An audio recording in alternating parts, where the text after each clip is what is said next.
Magandang gabi po sa lahat ng mga traders. Nandito naman po ulit si Miss Tech in behalf of RNFX, your host for tonight, to discuss about the trend lines plus support and resistance. So magla-live charting tayo. So lahat po ng natakol po natin previously sa webinars natin, yung from the start, the introductions, the time frames. So, kailangan niyo pag-aralan kung ano pong klaseng trader po kayo, anong time frame po yung mostly yung pwedeng gamitin, and yung the trend lines, yung pag-a-align nyo, natatandaan nyo yung previous discussion natin, yung bias, yung pagka-attach ng mga candles ng the higher high and the lower low sa mga trend lines natin, and the support and resistance. So paano po natin ma-identify yung support and resistance, at the same time yung weekly webinars namin ng RNFX with the RNFX PH team. And that's every Wednesday for the introduction to CFDs, and every Thursday, MT4 platform navigation. Okay? So, proceed po tayo. No? So, kailangan natin i-recall yung lahat ng mga na-discuss natin sa mga webinars. And yes, magsha-share screen po ako. Wait lang. Wait po.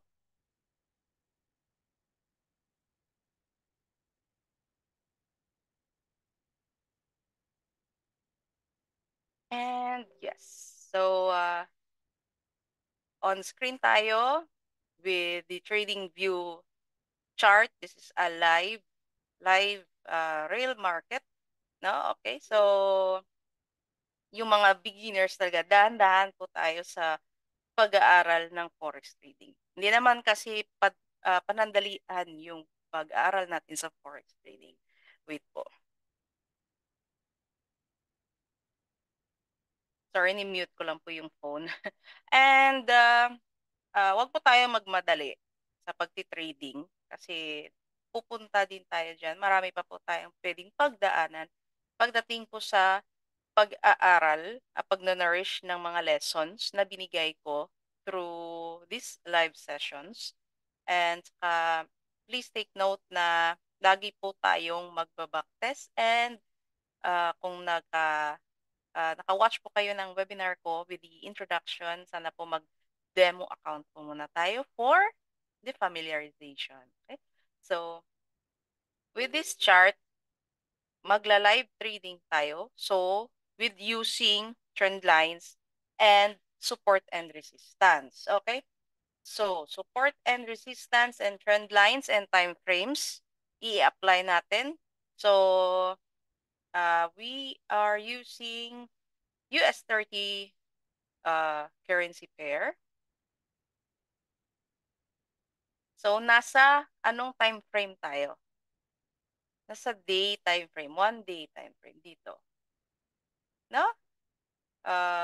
We recall back for the days, the time frames here in the upper left, the panel of the trading view. So, makita natin kung anong date natin titingnan. And meron po tayong take note yung sa time frames nga discussions, paano po tayong mag-check ng chart at mag-TTA using the time frames. So, di ba yung ginagamit natin bago po tayong mag-read ng chart is from the higher time frames.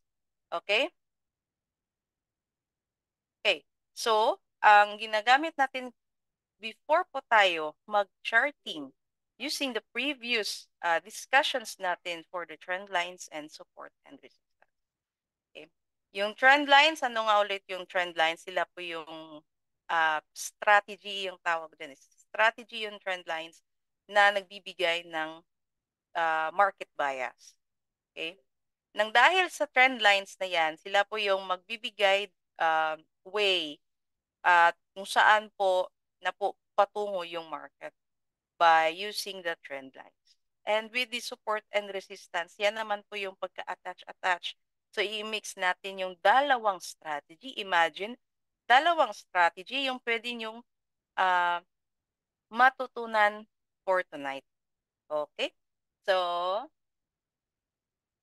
US 30, paano po tayo mag-charting from the higher time frame? So, mostly yung mga 3 minutes, I mean, the 3 months, yes, 3 months. So, yun nakita niyo na. Gagamit na po tayo ng trend line. Pwede naman yung ganitong trend line, ito yan. From here to here. Para sa basic na trend line. Pwede naman itong gamitin parallel channel. Okay? Pero ito yung trend line. Attach po natin muna yung candle. So, ginamit na natin yung trend line. And next, alam nyo na, strong. Yung sinabi ko sa discussion with the trend lines. So, if di pa kayo masyadong, hindi nyo pa mag-gets, pwede nyo pong paulit-ulitin para po ma-enhance po natin yung yung lesson. So, para po magpasok po tayo sa live, medyo maiintindihan na natin. It's okay na medyo confusing pa. Eh, gano'n naman talaga. Wala naman pong madali sa umpisa. Okay? So, gano'n naman ako dati. So, medyo nahihirapan nga ako dati. Yung SNR ko nga, yung support and resistance ko, nahihirapan ako sa pag-ano dati. So, um, from time to time, one step at a time, so kailangan na natin pag-aralan. So, with use of trend lines, nakapag-attach tayo and yung ginamit natin na time frame is yung 3 months. So, that's very high. Napakalaki na po ng time frame yan na ginawa natin. But, with this time frame, nakikita natin yung future. Malayo. Same thing with the discussions of trend lines. Magbigay po ng space for future, di ba? So, and next, I mean, with this trend line, nakikita nyo na. What is the bias? Ang bias ng trend line natin is pataas. Agad, di ba? Nang dahil lang sa trend line, alam na natin kung saan na yung market papunta. Pataas yung price. Okay? So, i-attach natin yung support and resistance. Ano nga ba yung support and resistance? Natatandaan nyo ba? I-recall po natin yung support. Yung support, di ba yung diniscuss ko? Sila po yung nasa ilalim. Lahat na nasa ilalim ng mga pointed objects. The land, the ocean, the floor. Ano naman yung sa resistance? Ito mga basic discussions para po madali po natin maintindihan. Yung resistance naman is yung nasa taas, the peak of the mountain, the sky, the rooftop, no? So, hanapin natin yung support. Ito na support, yung pinakamababa. It depends naman sa inyo. Yung tinatawag na pointed, parang stick, yung maliit to yung stick, yun yung tinatawag na wicked candle or yung mga engulfing. So, yan po yung stick. Hindi naman sinasabi na kailangan nyo pong i-box lahat. Depende naman, yung iba nagbabox yung body. So, yung body naman, yun yung sinasabi, yung body, ito yung malaki. Yung body ng candle. Yung maliit, yung parang stick. Yan po yung mga wicked candle. So, for the looking for the support, ako kasi personally, sinasabay ko yung wicked candle. But for the entries, yung mga targeted entries, stop loss, and target profits, hanggang body lang po ako. Hindi ko na po hindi na po ako tina-target yung mga wicked candle. Kasi mga weak yan eh. The wicked is the WICKED. So, yung, yung, yung ano yung ano ng market, kapag nasa wicked candle, yung target parang magta-target siya ng OB is weak, is very weak. So, doon lang po tayo sa body. Kasi majority naman kasi yung sa body. Sa body, nagta-target yung mga market natin for the OBs, no? So, later on, gawa naman po tayo ng Another discussion for the webinar and the topic for the OBs. It's another discussion. Okay, so support, and we look for the resistance here, the body. Okay, so yung nakita natin uh, parang nag-break out siya. Ito yung tinatawag nilang breakout. So, wala pa po tayong discussion for that. Wala pa po tayong webinars, but ipapasok ko po yan. Isi-schedule ko po siya. Sila po yung breakouts. Common na makikita nyo na most na hinihintay ng mga traders. Hintayin muna natin, baka mag-breakout. Yun.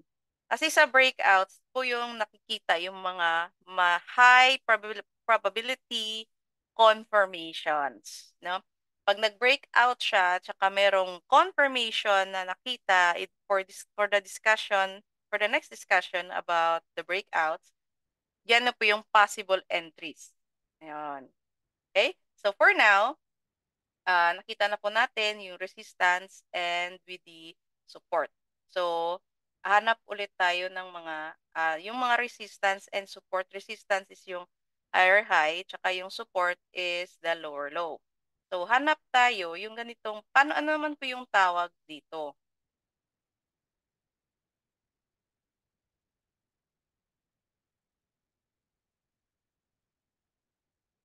Ano naman po yung tawag dito? Kasi naka-attach naman sa line natin ng trend line. So, mag-highlight tayo. So, na-touch po siya. Eh, di ba nasa baba naman siya? So, ano yung tawag natin? Eh, di ba support rin? So, mag-highlight tayo ng support dito. Support yan. Kasi, in the discussion, makikita niyo yung mga support nag-a-attach sa trend lines.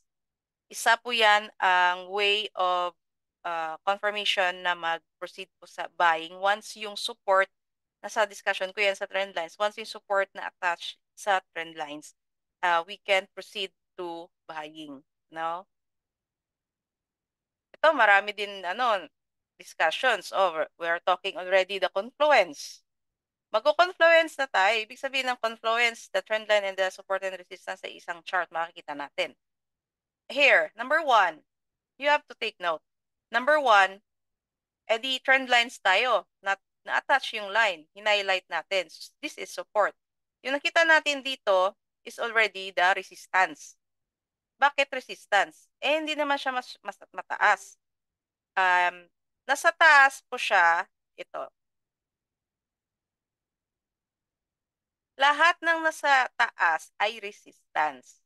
Meron lang po silang, yung sinabi yun sa discussion, kung na-check nyo yung gumamit po tayo ng indicator ng higher high, lower low. So, mas madali po natin ma-identify. Yung ito, yung nakita po natin, this is the higher low, no? This is the higher high. Now, kasi di na siya, ito na yung pinaka-higher high natin eh. So, here, it's already resistance. Previously, kapag pwede po natin i-backtest, ito is considered resistance.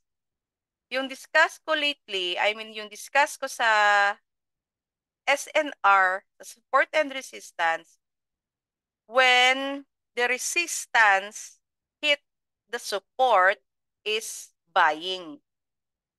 Dalawa na po yung confirmation natin. The SNR, when the resistance hit the support, magbabay siya. So as you can see, nakita nyo, this is the resistance. And na-hit po siya ng support. Bigla po siyang gumawa ng kanyang support structure. And it's buy. Another one confirmation is the trend lines. By using the trend lines, kahit hindi niyo pa yun, kahit hindi niyo na i-apply yung support and resistance, no? Remove niyo yung support and resistance. Kahit trend lines lang.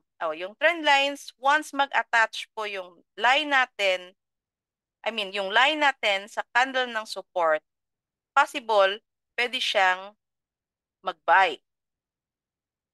So this is a strong buy with these two strategies, with these confluences na ginamit natin. Okay? Ito, one. Resistance. Resistance. After niya na-hit yung line, bumaba siya. Again, by using SNR. Lahat po ng mga makita niyo structure ng resistance at support, i-mark niyo po. Yun yung ginagawa ng mga beginners. Kapag nakita niyo parang nagcha-charting sila, may mga marks, may mga highlighted. Yan po yung parang mark na, for example, nandito na po tayo, no? Ito po yung future. So, from the past, naglagay po ng mark. So, pagdating po natin dito sa future, nakita, ay, meron pala akong mark. Resistance to. Yun. Maglagay po kayo ng mga marks. Again, resistance, na-touch again yung line natin sa trend line, bumaba siya, naging SNR, naging RBS. Okay? Naging RBS, resistance became support.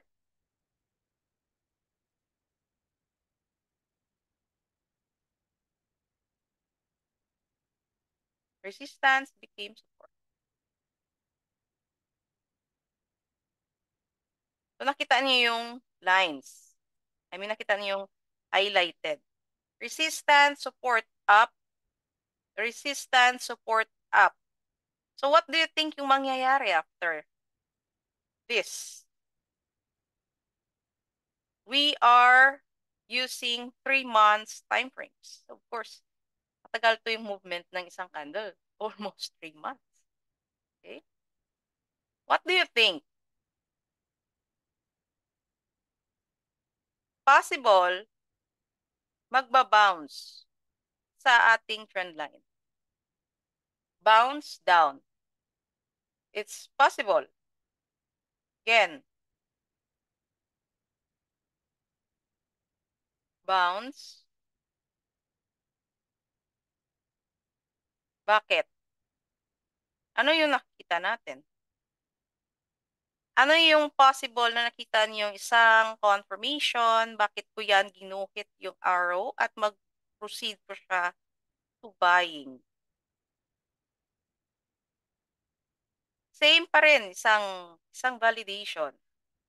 Hindi pa naman siya tapos eh. Nakaano pa siya, ongoing. Nakita niyo, 1 month pa. Hindi pa to close yung candle. So, possible, pwede pa siyang bumagsak or lalo na matouch yung trend line ulit natin. Okay? But, possible yung binigay kong lines. Kasi tataas muna siya, magta-touch siya ng line natin, ng trend line natin, since the bias of the market is buying for long.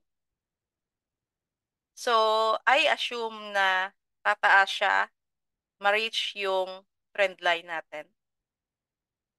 Magbabalik siya. Bakit po tayo nag-highlight dito? And why ganito yung possible movement ng market? Again, we are using trend lines and support and resistance. This is already a strategy free given by the webinars of IronFX. Okay? So, again, nakikita natin na hit yung resistance ng line dito. So, from here, mag-go down siya. Again, this is the resistance. Yung confirmation natin is the RBS. Resistance became support. This is the resistance. After ng bounce, pag bumalik siya, hindi po siya gumawa ng any breakouts. Yung kalaban na naman natin kasi sa ganitong strategy is the breakouts and the fake outs. Tandaan po yan. Yung breakouts at saka yung fake outs, Magkikita-kita po tayo for the next webinar para dyan. So, yan po yung nagbibigay confusions, no, sa mga traders, the breakouts and takeouts. From here, we'll assume na magta-touch lang siya, hindi siya magbe-breakout kasi it's a long story naman. It's another topic. So we will assume na hindi siya mag-breakout. So mag-touch po yung lines natin, mag-retest po siya papunta dito, hihit niya yung resistance natin and it will bounce again up dahil gagawa siya ng kaniyang support. Eh di ba bumaba siya? Magbaba siya, gagawa siya ng support structure niya. So support structure niya, mag-hit nito, possible ulit mag-bounce. Another bounce, once ma-hit na naman natin, ma-touch naman yung line, kasi yung trend lines natin is nagbibigay ito ng space for the future trades. So possible ma-hit yan. And again, possible babagsak ulit here. Bakit here? And then another here.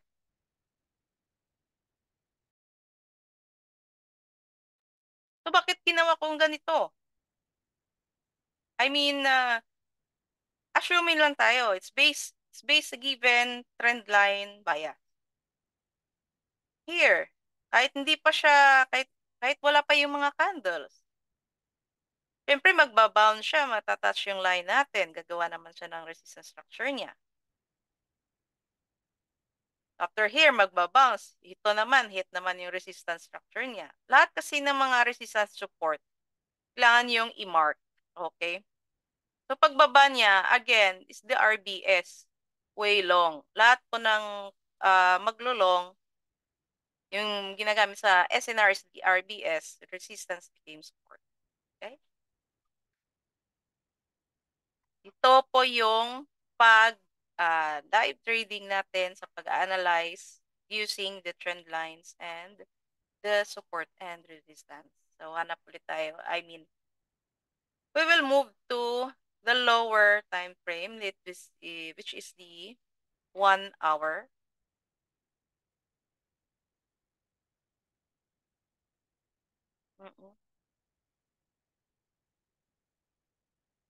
So, the 4 hour. Daming.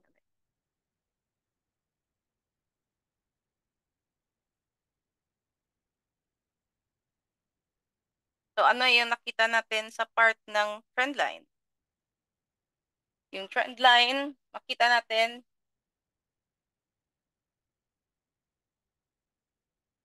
bago po siya naging tumaas. Yan.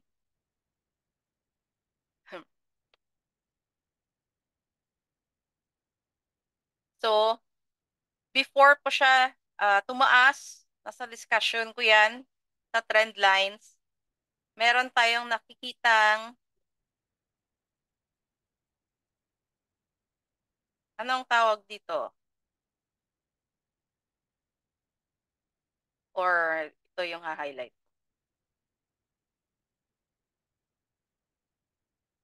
Everyone, ano pa yung tawag sa type of trend nito?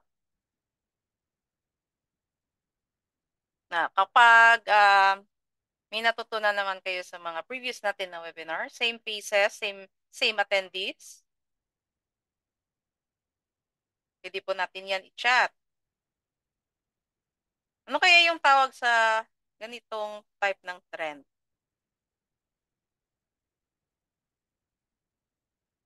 Anyone? Are you there?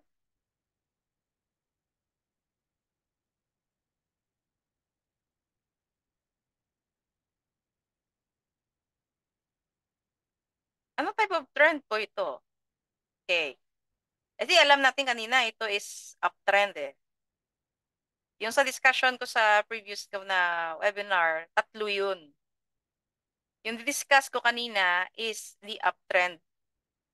So, kailangan alam nyo. Pwede, consolidation. Yes, it's the open and close parenthesis ko yan eh. The consolidation. Or, sideways. Sideways. Kanina uptrend, now pa sideways tayo.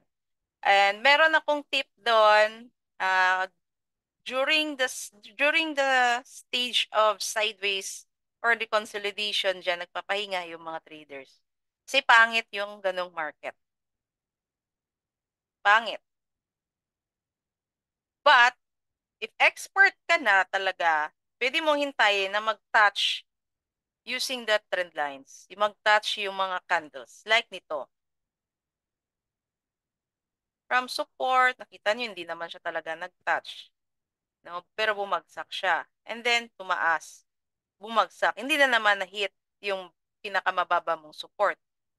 Dito, naka-level na siya. And yung dito pa lang, siya nakapag-level sa support mo na rin. And then, way up breakouts. Yun yung sinasabi na mahirap mag-trades. Kasi what if, yes, what if, nag-entry ka kasi na-touch nga eh. Di ba?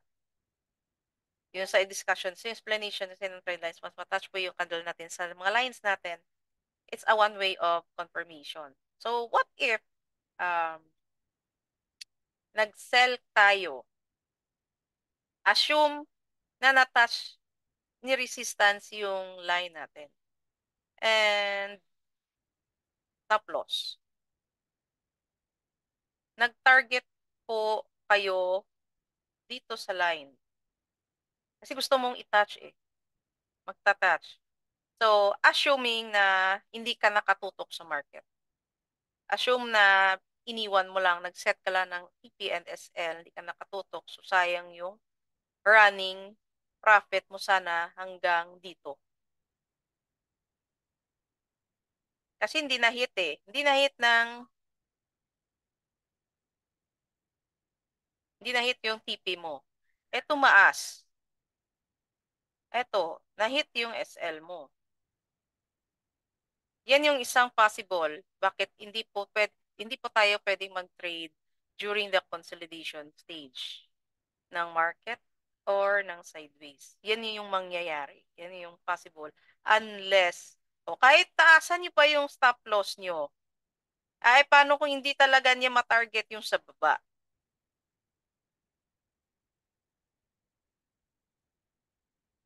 Unless, di ba, sabi naman kasi ni Coach Mistek, once mag-touch yung mga resistance tsaka yung candle sa trend lines, isang confirmation na yan eh. Yes, isa confirmation. Pero hindi ko siya ina-advise, hindi ko siya nire-recommend i-apply niyo sa consolidation. Yung hint lang na binigay ko sa consolidation is avoiding the market. And binigay ko na rin po yung mga possible na pwedeng mangyari kapag tinuloy nyo talaga yung market. It's all about the patience. Hintayin muna natin mag-break yung pareho nakita natin now. Okay? It's a consolidation. Okay?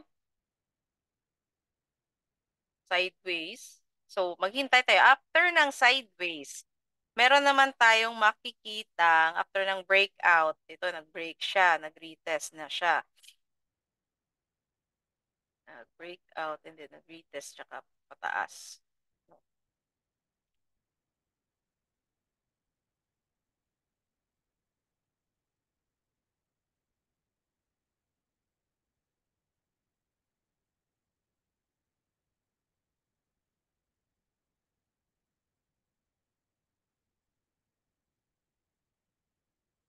So, after ng consolidation, syempre, lalabas talaga yung pag-iiba ng trend ng market. It's either pa-long siya or pa-short. So, yung current market natin dito, yung bias niya is pataas. So, pataas siya. Nakita naman natin yung ating mga confluences. Kita naman natin yung pag-apply dito using trendline and SNR or the RBS, I mean. Kasi after niya na-break yung line na to, kita nyo na-break siya from your consolidation line. Na-break niya po. After niya po nag-break, gumawa po siya ng higher high niya or resistance, bumagsak siya. Nakita niyo yung ito. That's another confirmation. The RBS again.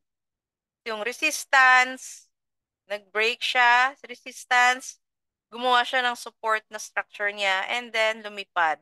At pwede na tayong maglagay ng lines natin, another confluence. So, yun po yung nakita ko from here, na-touch niya. So, yung possible ko na movement ng market is pababa. It's either ma-touch niya to, or it's either mag-continue po pataas. As long as ma-hit la, tsaka magbabounce po yan sila. Once nag-hit yung mga trend lines. Confirmed yan talaga sa ano. Ito, nag-entry kasi na-touch yung line. Stop loss. O, align mo, sabi ko kanina, kapag mag-target tayo ng price, or mag-set po tayo ng TP is the body, not the wicked candle. So, dito, TP ka na. And yung mga tips, no? Tips. This is the trend line and SNR, the very strong, effective strategy. Kahit beginners, kahit na lang yung strategy na pag-aralan nyo, pwede. Okay? So, yan po yung kanina is the uptrend. Ngayon is the consolidation or the sideways. Now, hanap po tayo sample for the downtrend.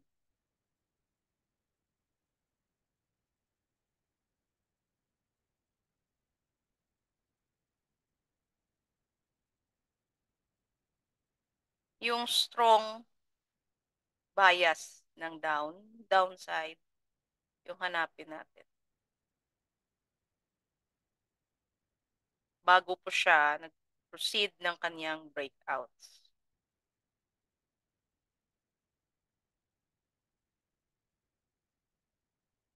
Yung sinabi nating breakouts, yan po yung magbe-break outside of our trend lines.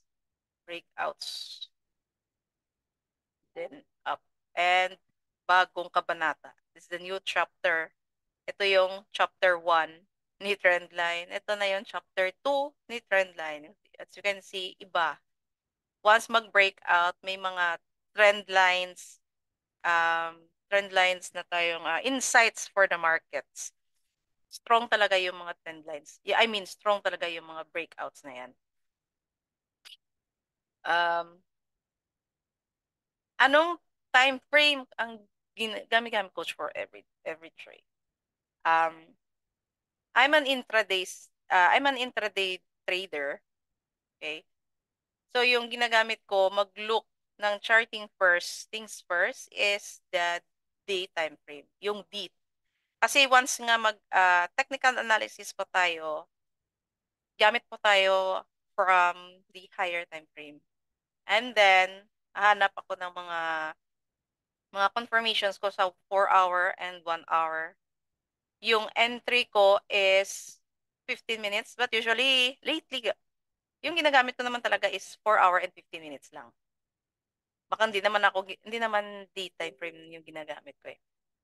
Sa 15 minutes ako nag-e-entry, naghahanap ng confirmation. Okay? Sa 1 minute, yung hinahanap ko yung movement ng candle. Example here. Naghintay ako. Nag-break out siya. So, nag-retest. So, I assume na mag-buy ako for 15 minutes.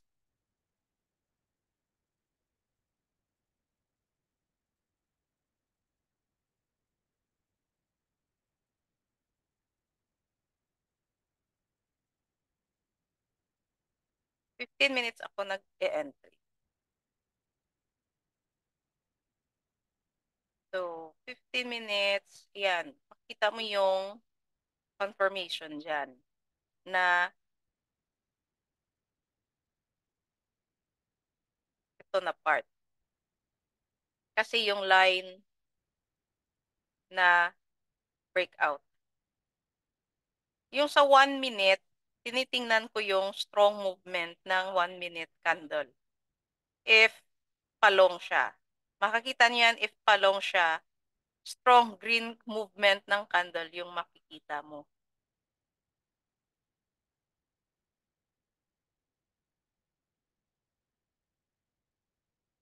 Parang it's another signal for me by using the 1 minute time frame. Kasi dyan ko makikita yung um, strong, yeah, strong movement nila. And then for the 15 minutes, yung structure, the market structure. For the higher time frame is the bias. Okay? Hoping marami pa kayong natutunan, no? So, let's proceed to, ano nga tayo? Downtrend.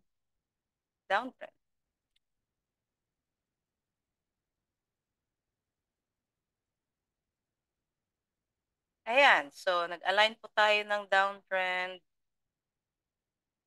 Highlight natin yung mga touches.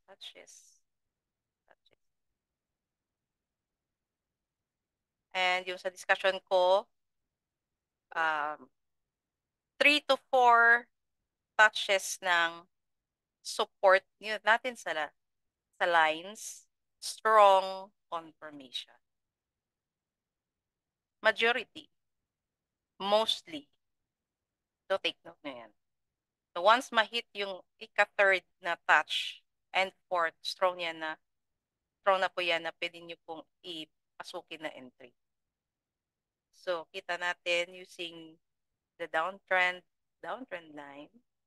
Nag-attach tayo.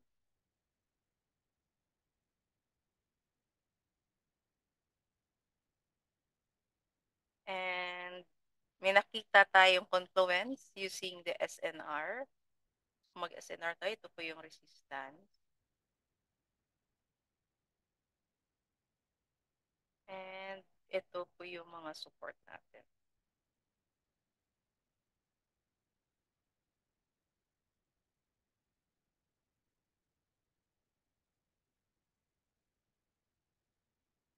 Lahat ng support, highlight natin. Support. Support and resistance highlights. So ano yung nakikita natin?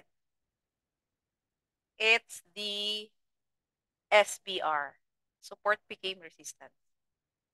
Ito yung nakita kong support became resistance. Ito. Kaya siya hindi tumaas. Kaya hindi niya na-hit yung ganitong part.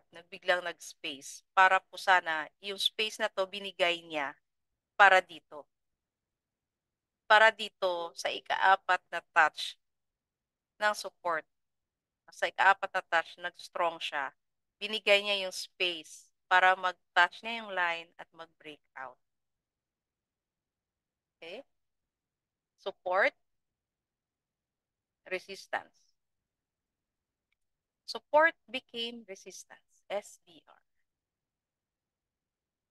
When the support hits the resistance, it's a sell confirmation. Again, the confluence, pinasok natin yung trend line. Na-touch ulit yung line natin. So, siya yung ika-apat na nag-touch sa trend line natin. It's another buying confirmation for this line. Di niya hit yung part na to kasi gumawa siya ng structure for the SBR. And siya po yung nagsilbing kumuha ng space na yun. Kasi, tandaan, wag po kayong ma-confuse.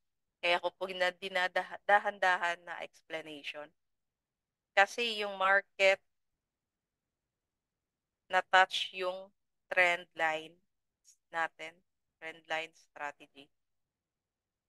Isang confluence, and yung pangalawang confluence is the support and resistance.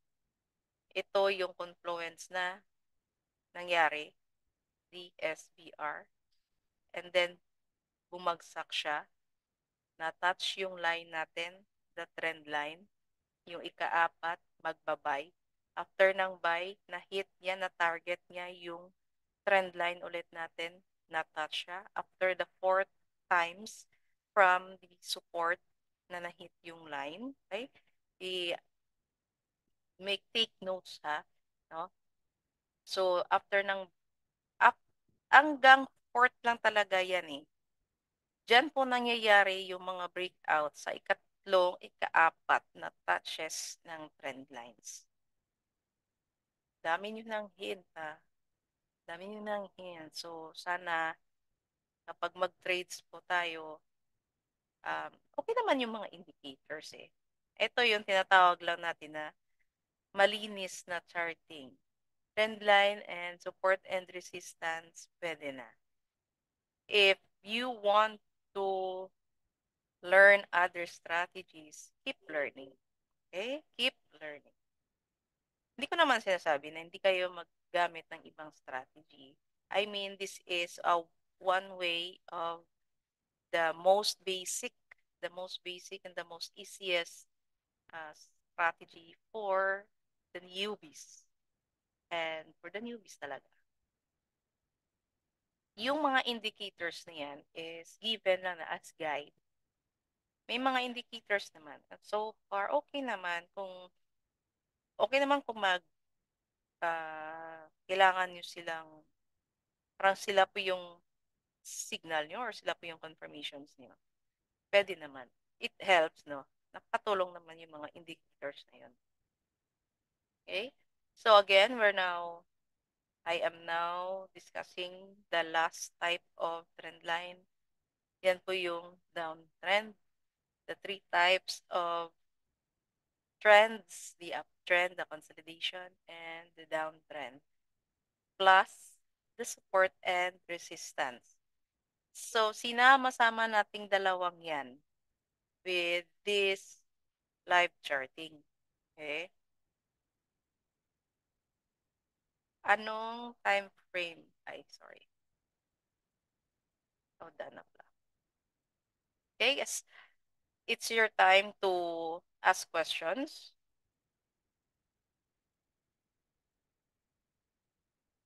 Pwede po tayong mag-ask ng questions if meron.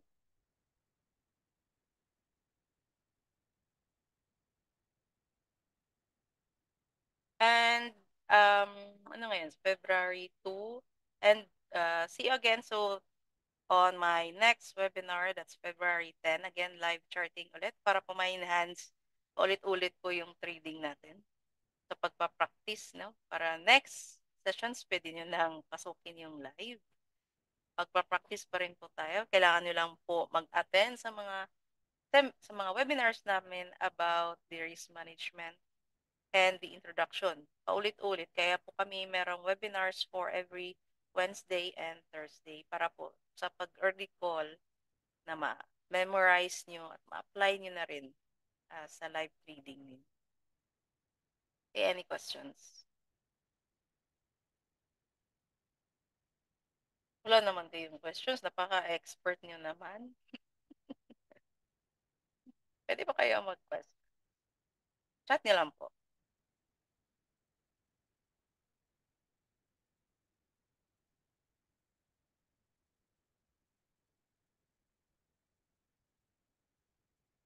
Huwag na po kayo mahiya. Hindi ko na lang i-mention yung name na ako mag-mention nun.